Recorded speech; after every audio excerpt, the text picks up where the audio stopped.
Hello and welcome to the Farmers Guardian podcast. I'm Rachel Brown. I'm Alex Black. And I'm Jane Vine.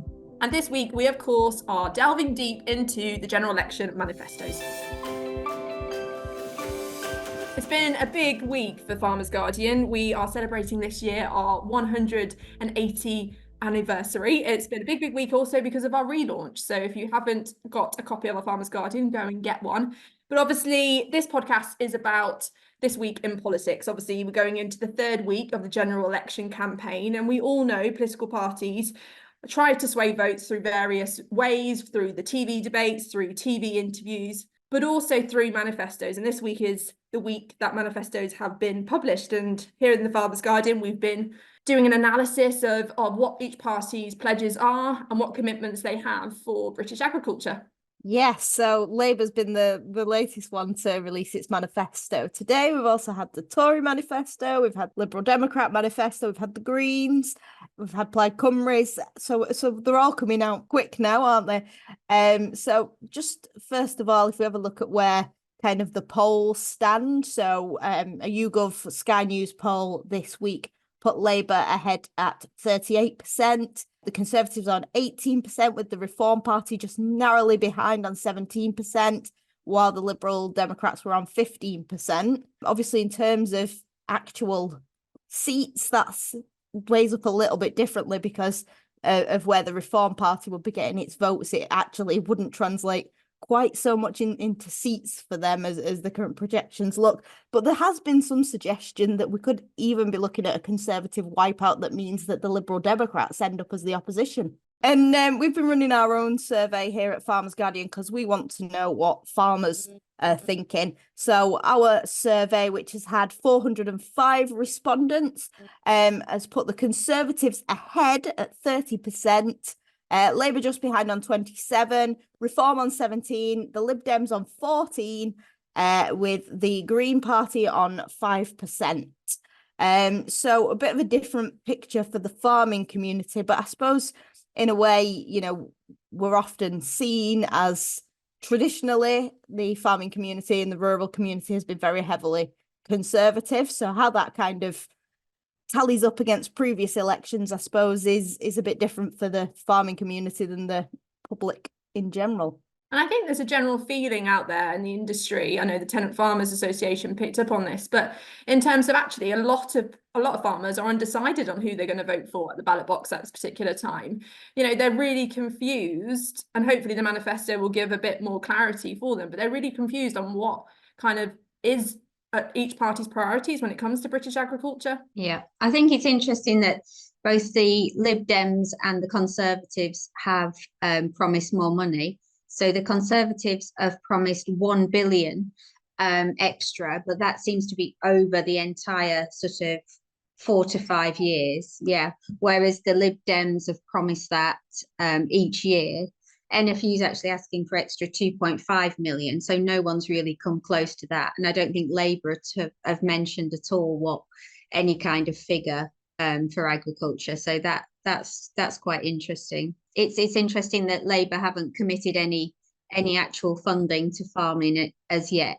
It's also quite interesting that additional billion that's coming from the Conservatives when there's a 400 million pound underspend over 2 years on the farming budget.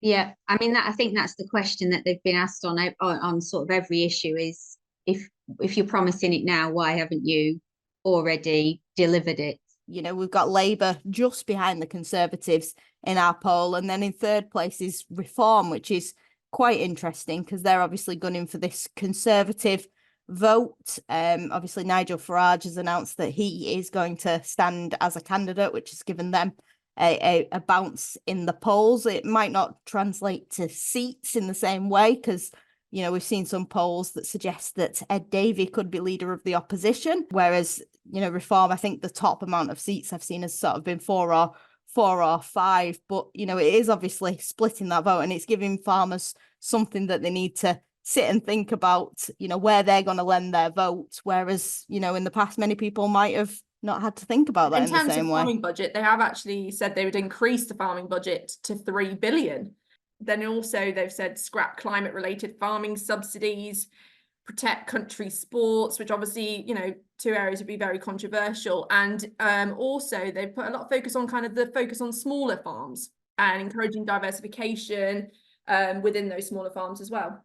I think that's quite interesting what you said there, Rachel, about the environmental payments, because the other parties, in terms of the Liberal Democrats, Labour, you know, and obviously the Conservatives have pledged to keep on with that ELM scheme and this public money for public goods, whereas Reform are a little bit different. And I think they have said about direct payments, which, you know, is where we're kind of moving away from under this government since the Brexit vote.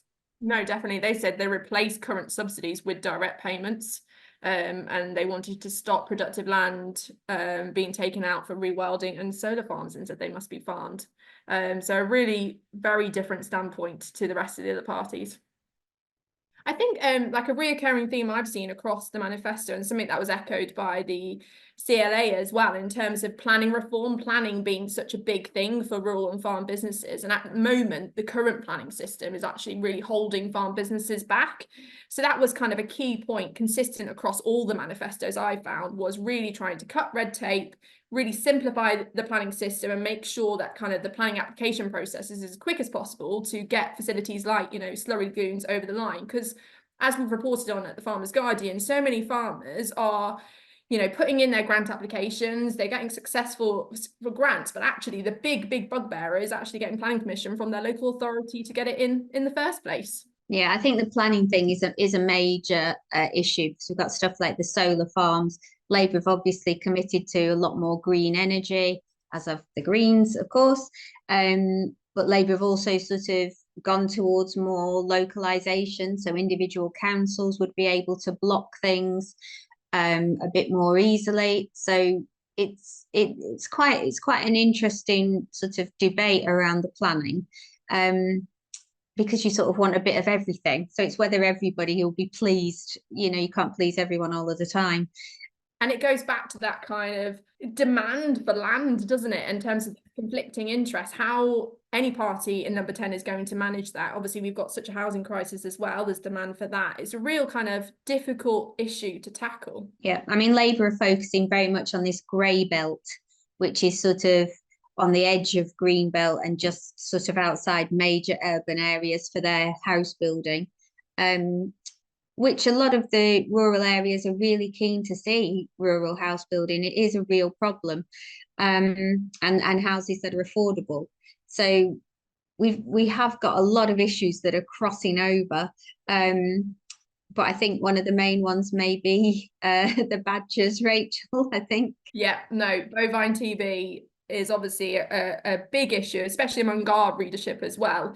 But livestock farmers out there will be looking for bovine TB within that manifesto. And obviously in Liberal Democrats, if I quote, they said, developing safe, effective, humane, evidence-based ways of controlling TB, including investing in workable vaccines. Obviously, they haven't really said anything specific towards the badger cull, but you kind of get those inferences there that, you know, they are wanting to kind of move away from the badger cull, and very much a different stance to what Conservatives have. Yeah, they've said, and the Labour line has gone a little bit further than that, hasn't it, I think? Yeah, so the Labour line, to quote from the manifesto, is that they will work with farmers and scientists on measures to eradicate bovine TB, protecting livelihoods so that we can end the ineffective badger cull. And I think that use of the word ineffective badger cull will probably get quite a few people's backs up on this issue. No, definitely. And I think, you know, the inevitable happens, is it, that farmers here in England, they look over the border in Wales, they see the policy towards bovine TB with a Welsh Labour, and, you know, the trajectory is very different at the moment, and that is a concern for many livestock farmers. But it was interesting how, in particular within the Labour manifesto, it was buried quite a lot, wasn't it? Yes, so I suppose the farming policy, I mean, I don't think anybody was kind of expecting it to dominate Labour or anybody's manifestos, really, I suppose. But, you know, there was just, you know, sort of a paragraph, maybe 100 words or so. I'd have to get a word count up for that one, that was about supporting British farming, which obviously those lines on bovine TB were in there. There were a couple of other bits mentioning trade, about standards in food production. But I think all of the manifesto really, you know, besides that paragraph, there wasn't a huge mentions of farming. There's obviously other things like the planning permission that's going to affect farmers. This commitment to reform the business rate system will obviously have an impact on businesses like auction marts, which have previously, talked about how difficult business rates can make it for them. And then there's other things like infrastructure, which I thought, Jane, I know you've followed the HS2 story quite closely, but Labour are talking about infrastructure in terms of roads and rail in there, and they've obviously made comments about being able to compulsory purchase land, which will be quite a concern for people that might be in the path of these things. Yeah, definitely. I mean, I think out of the three major parties, although as we've mentioned, the Lib Dems are sort of edging with reform at the moment. The Lib Dems have actually got have gone out with a fair deal for farmers. They have actually, it comes in at number 13 on the manifesto, but there is quite a lot for farmers in there. They're the only ones who sort of have really, stuck their neck out on things. And in terms of trade, they've said they would try and reverse the Australia and New Zealand trade deals, which again have been quite quiet from the other two. I think in terms of that infrastructure conversation, I think HS2 was it hasn't been mentioned at all, I don't think, it's just going to stay there like a giant white elephant, really. No one's addressed that, really. It's an issue, isn't it, Jane, that really impacts our readers. We've heard just how devastating the implications of HS2 has been. Yeah, but it's not come up at all.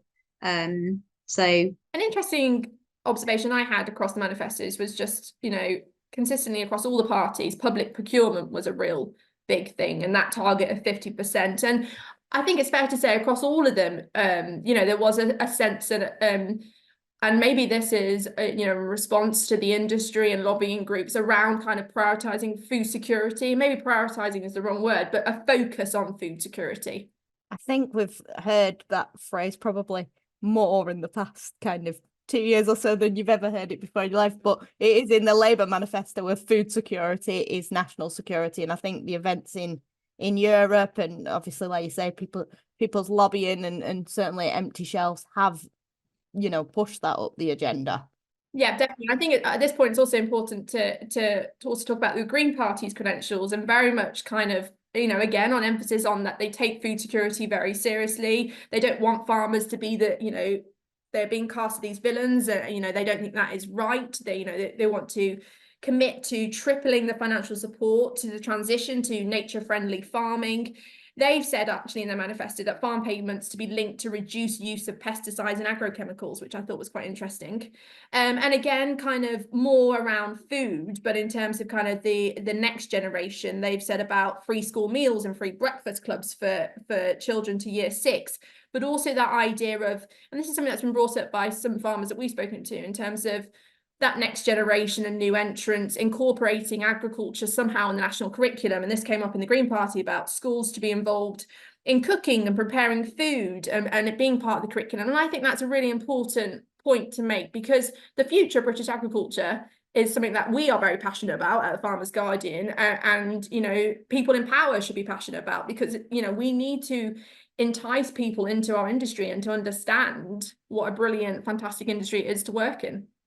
Yeah, I mean, Keir Starmer came out quite strongly on procurement when he made his speech to NFU conference in 2023.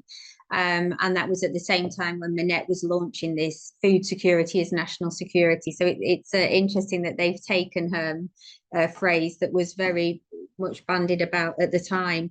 But I haven't seen any sort of concrete figures onto how committed they are to that. He was talking about 50% there, but I don't know whether that is actually gone into the manifesto as a promise. And it's worth highlighting that it's all well and good having these targets and 50%, but how easy is it actually on the ground to deliver this, and how practical is it? Just to say that target for half of all food purchase has gone into the manifesto. So the target, I'll quote again, but the target is for half of all food purchased across the public sector to be locally produced or certified to higher environmental standards.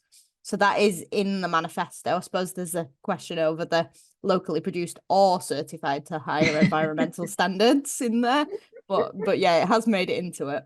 I think overall, it's a question for all parties, is how they manage those pledges for the environment and nature and those pledges for food and farming, and how they marry those two, because there is, they can work in harmony. We know they can, but it's how that balance can be struck with whoever gets into number 10. Yeah, and they're all trying to please their various factors and sectors and stuff, because I know the right to roamers who very much banked on Labour to bring in this Scottish style system. They're pretty fed up because that doesn't look like it's going to happen.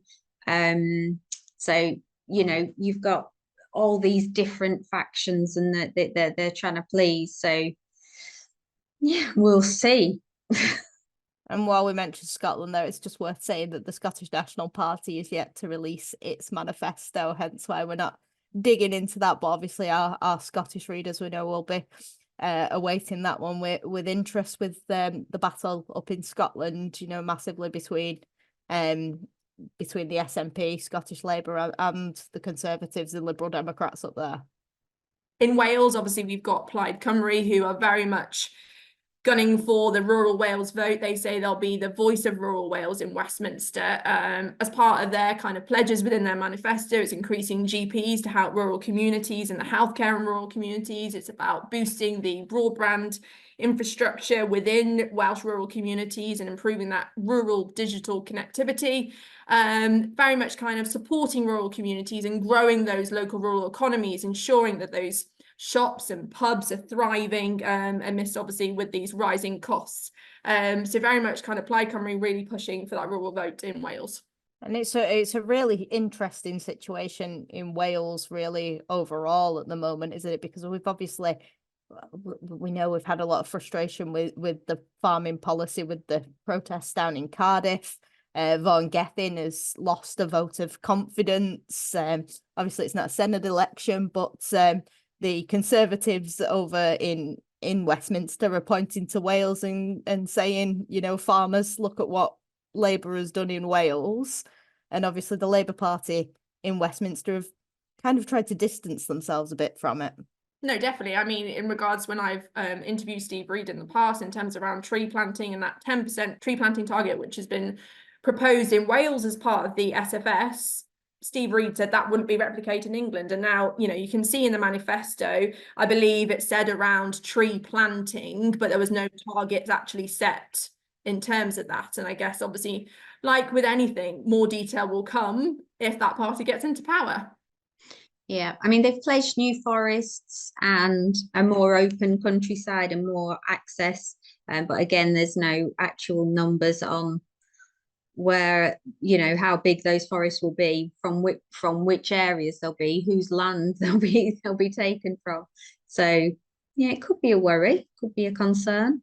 I think that's something that's kind of been raised by the CLA as well, I suppose.